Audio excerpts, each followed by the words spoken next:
కోసం పంపించాడేమో బ్రహ్మ నడిచేడి నా ఇంటి దీపమా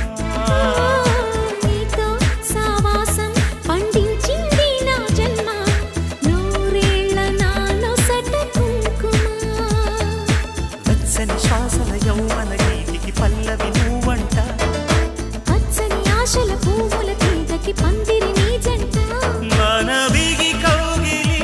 తన కోవెలని కొలువుండి పోవాలని చేరింది ప్రేమ